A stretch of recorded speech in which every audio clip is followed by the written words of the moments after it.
2 months after the shocking verdict in the P. Diddy trial, people are still asking, what's really going on behind the scenes? Diddy dodged the harshest charges, but he's still facing serious prison time, and the story only gets crazier with each new twist. From celebrity reactions and failed bail attempts, to surprise lawsuits, rehab programs, and even Donald Trump stepping into the picture, this case has taken turns nobody expected. In this video, we'll break down everything that's happened since the verdict and what it really means for Diddy as he awaits sentencing in October. Let's rewind to the verdict. Out of the 5 counts Diddy was facing, he dodged the biggest ones, racketeering and trafficking. But the jury still found him guilty on 2 counts under the Mann Act, and each one carries up to 10 years. That's why, even though he didn't get hit with the harshest charges, his future is far from safe. And the reactions were instant. 50 Cent jumped online the same day to troll him, calling Diddy a gay John Gotti and clowning him for beating the feds. But not everyone was joking. Cassie's lawyer released a statement praising her courage, saying she paved the way for these convictions and would keep fighting for survivors. And Dawn Richard, former member of Diddy's group Danity Kane, backed her up. Dawn actually testified that she personally witnessed Diddy abuse Cassie, from punches and choking, to an incident where he hit her with a skillet. She reminded people this wasn't just one story. Multiple women came forward. That right after the verdict, Diddy's team went into full scramble mode. They were banking on him walking out on bond. Security was beefed up at his Miami mansion.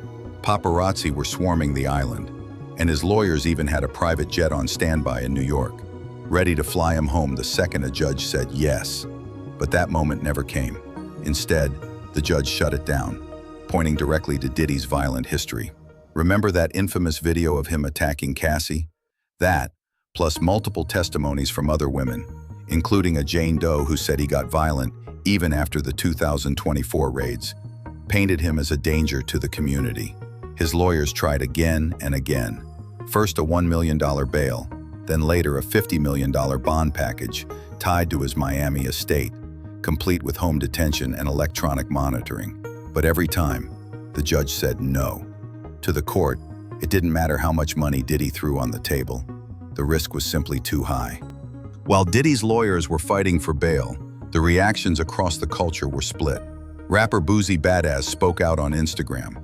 He said he was glad Diddy didn't get slammed with the harshest charges, but he also claimed race played a huge role in the case. In his words, if Diddy was a white man, people would be out there protesting for him. Now that opinion got traction, but it also raised questions. Was this really about race, or was it more about Diddy's reputation? Because here's the truth. When the verdict came down, most of the industry stayed quiet. No major moguls stepped up to publicly defend him. The only big name who even said anything was Kanye, and many people felt that was more about publicity than real support. So while some argue Diddy was set up, others point out he built this narrative himself. And when the storm hit, hardly anyone was willing to stand by his name. As if the trial itself wasn't enough, the drama kept building after the verdict. One of the wildest twists came from Clayton Howard, a man who testified under the name Dave. He filed a lawsuit against both Diddy and Cassie, claiming he was manipulated and traumatized during his time around them. And he even suggested Cassie played a bigger role than the court admitted. That lawsuit is still hanging in the background. At the same time, Diddy started making moves inside prison. Reports came out that he enrolled in federal rehab programs focused on sexual assault, domestic violence, and drug abuse. His legal team framed it as a path toward redemption. But let's be real, a lot of people saw it as strategic. Because here's the thing, it's common for defendants to show they're working on themselves before sentencing, hoping the judge goes easier on them. And considering Diddy could be facing up to 20 years, every little move counts. Just when people thought this case couldn't get messier, Donald Trump's name got thrown into the mix. Reports surfaced that Diddy's legal team actually reached out to Trump, asking for a presidential pardon. And at first, it looked like Trump was open to the idea. He even said he thought Diddy was half innocent. But then came the catch. Trump reminded everyone that back in 2017, Diddy said he didn't give an F about him. And in 2020, he went even further, telling Charlemagne the God that white men like Trump need to be banished. Trump straight up admitted that those past insults clouded his judgment, which basically killed any chance of a pardon. And while all this was making headlines, the judge was not playing around. On August 4th, he denied Diddy's bail for the second time, officially shutting the door on any hope of him walking free before sentencing. Even behind bars, Diddy isn't sitting still. His legal team revealed that he's focused on reuniting with family, taking care of his mom, and, get this, planning a major comeback on stage at Madison Square Garden.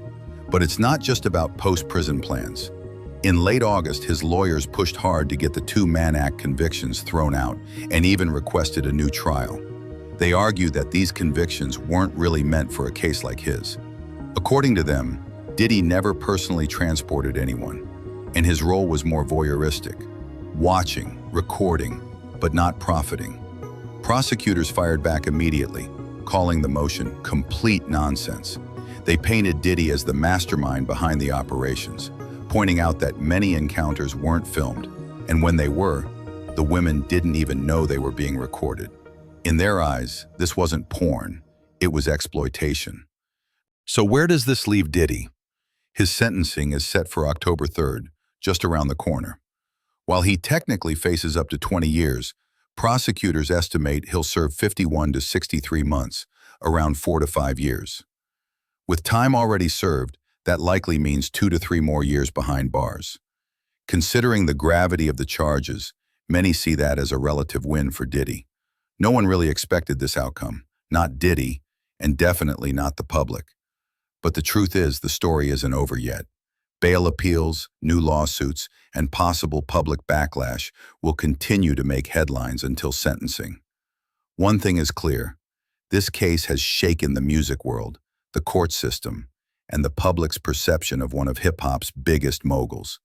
Come October, we'll see the final chapter. But until then, the saga continues. If you want updates the moment they drop, hit that like button, subscribe, and comment your thoughts.